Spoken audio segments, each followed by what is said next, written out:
How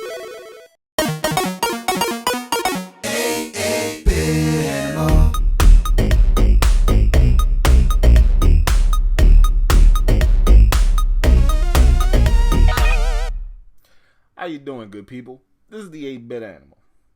And some games are just built to be maligned. They throw them out there and they're not necessarily bad games, but they get a bad rep because the right kid played it at the wrong time, or the wrong kid played it at the wrong time, however you want to say it. And that kid tells all his friends, hey man, this game sucks. And then the whole schoolyard or the whole classroom or everybody just decides that this game ain't good. And then you got that problem. And very few games on the NES had that problem as much as today's game has it. The game was originally released in 1986 by Hudson. You know, the Adventure Island people. Matter of fact, this game came out a little bit after Adventure Island, if I remember correctly, in Japan. And I want to say it came out around the same, in that same like window, right before or right after Adventure Island here in the States. We got it in 1988, which was around Mario 2 season. Or Zelda 2 season, I think. But definitely Mario 2 season. And again, while I don't think it's a bad game, I do think it was one of those games where they kind of set you up for the okie doke, because there are things that you need to do in this game, and it's a lot of stuff that you need to do, and it's very particular, but the game don't necessarily tell you how to do it, nor does the instruction manual. And this was long before the internet, so if you didn't know, you just didn't know, unless Nintendo Power told you. Today we're going to take a look at Milon's Secret Castle. Alright, so Milon's Secret Castle takes place in this one castle. The castle exists in the Kingdom of Hudson, where everybody communicates using musical instruments. And there's this little guy named Milon who can't communicate with anybody for some reason. Fun fact, all of my siblings played musical instruments except me.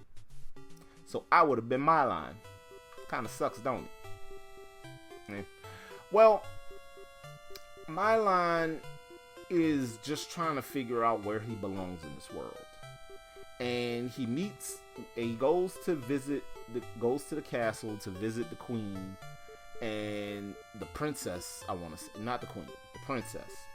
And the princess has been kidnapped by this demon warlord, something or other, and also taking everybody's musical instruments, so everybody's muted, just like Milon. Milon has decided, I gotta fix this.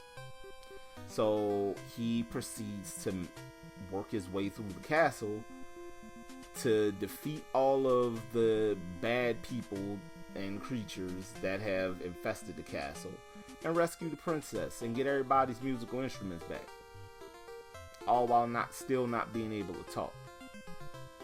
And Milon only at the start of the game has a little bubble shooter as a means to defend himself and figure out all the little secrets in the castle. Also, Princess hides a bunch of money in the castle to help you on your quest. So there's like money ducked off all over the place. Thing is, that money don't respawn. Once you get it or it disappears, it's gone. So you gotta get that money, and you need that money. There's no working around that. The platforming in this game is solid. The problem with the game, the combat is okay. The problem with this game is that the game is so spread out and so all over the place, and you don't know what you're doing, and so you're just stuck out if you don't know what you're doing, if you can't figure it out. And that is the downfall of Milon Secret Castle. It's super spread out. It's super spread out and it's super confusing, and there's a lot of secret stuff going on in Milon Secret Castle. And that turned off so many gamers. That was the thing that made a lot of gamers look at this and go, ew. But it's not a bad game. It's just it's the kind of game that made walkthroughs a necessity. So my suggestion would be get a walkthrough and just kind of take your time with this game. If you can get your hands on a walkthrough, it's not a bad game. It has a lot to offer. Give it a shot. Now, if you want a copy of Milon Secret Castle, you decide you want to take my advice, get a walkthrough, try this whole thing out. About $10 or less, you should be all right with a copy. Most copies go for about $10.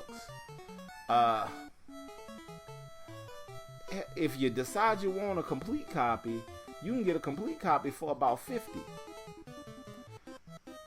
I'm not a big fan of trying to talk people into buying complete copies of anything. But yeah, this is a solid game. Just get a copy. I don't care what condition it's in, get a copy. Or figure out other ways to play it, you know? This has been the 8-Bit Animal, and I'll catch you beautiful people tomorrow.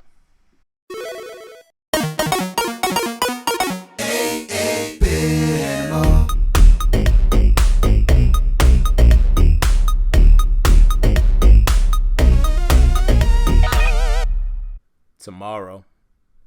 Now, explain how this was good enough for Saturday morning TV, but not good enough for your NES.